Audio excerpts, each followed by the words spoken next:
আমরা কিভাবে এই সমস্ত থার্ড ক্লাস কার্যকলাপে জড়ানো থাকবো? ময়লা বজ্র এগুলোতে তো আমরা মানে আমাদের নাম খারাপ করার জন্য এইভাবে করে মানে সাজানো হয়েছে। আমাদের পরিবারটাকে হেয় প্রতিপন্ন করার জন্য সুপরিকল্পিত ভাবে বনি ইবনে কামাল টাকার বিনিময়ে আমাদের মতন ত্যাগী পরিবারদেরকে হেয় করার জন্য এই ফেক নিউজ গুলো ছাপানো হয়েছে। দলের জন্য জীবন যৌবন যা আছে সব শেষ করে দিলাম, হ্যাঁ, কিন্তু আমরা ময়লার টাকা খাইতে হইব, ময়লার টাকা নিতে হইব, কেন আমাদের এত দরকার? আমাদের এগুলো দরকার নাই, আমরা এগুলো করি না। আমার আল্লাহ আমার বাপ মা রেখে যাওয়া, আমার ওইখানে 7টা বাড়ি আছে, আমরা চলতে পারতেছি।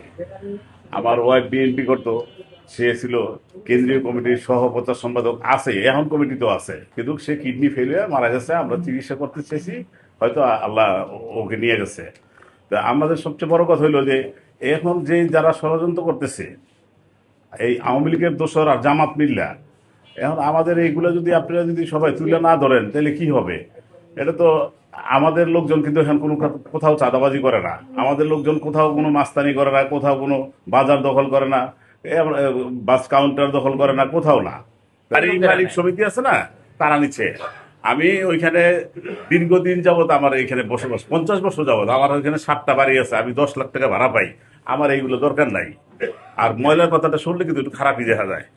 আমাদের আমার দরকার নাই। নষ্ট করার জন্য ময়লা আবর্জনা দিয়ে সেটআপটা করছে বিএনপির এরা। ইমেজটা নষ্ট করার জন্য আমাদেরকে এগুলো করতেছে। তো আমি আপনাদের মাধ্যমে আমার সারা দেশের জনগণের কাছে প্রশ্ন, যে এইগুলো যেন আর কেউ না করে, এগুলো যেন না করে। আর আমি বিচার চাই আপনাদের মাধ্যমে। আমি কোটি কোটি টাকা খরচ করছি বিএনপির জন্য। বিএনপির নাম শুনলে কেউ কোনো কোথাও চাঁদা দেয় না, কোনো কিছু করতো না, কিন্তু আমরা সেটা করিও নাই। কিন্তু আমার ঘর ভাড়া উড়েই আমি মিছিল মিটিং করতাম। আমার সেই কর্মীদেরকে এখনো আশ্বাস দিয়ে রাখছি যে ঠিক আছে থাকো, যে যেই পরে যেইখানে উপস্থিত আছে, উপযুক্ত আছে, সেখানে তোমাদেরকে চাকরি দেওয়ার জন্য আমরা আমাদের প্রাইম মিনিস্টারকে, বর্তমান যে প্রাইম মিনিস্টার আমাদের বাংলাদেশের তারেক রহমান সাহেব, তার কাছে আমরা বার্তা পৌঁছাবো। তা আমরা এইটাই আমি বলতে চাই যে আমাদের মধ্যে খাম খাম এটা ওইটা কোনো কিছু নাই। এটি যারা বলতেছে এটা জামাত আর আওয়ামী লীগের দোষর যারা আছে তারা করতেছে।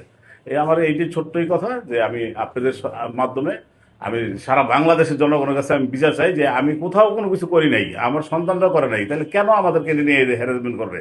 যাতে আমি অনেকবার অ্যারেস্ট হয়েছি, আমি অনেকবার জেল খাটছি, অনেকবার টর্চারে গেছি, আমার ক্রস ফায়ার নেওয়ার কথা ছিল, সেটাও আমি গেছি। ডিসি ডিবি হারুন, সেও আমাকে অনেক টর্চারিং করছে। মিরপুর থানার ওসি সালাউদ্দিন, সে আমাকে মিরপুর থানার লিস্টে 1 নম্বর রাখছে যে আমি ক্রস ফায়ারে। কিন্তু আমি আল্লাহর রহমতে আল্লাহ আমার বাসায় রাখছে, আমি দূরে সরে চলে গেছি।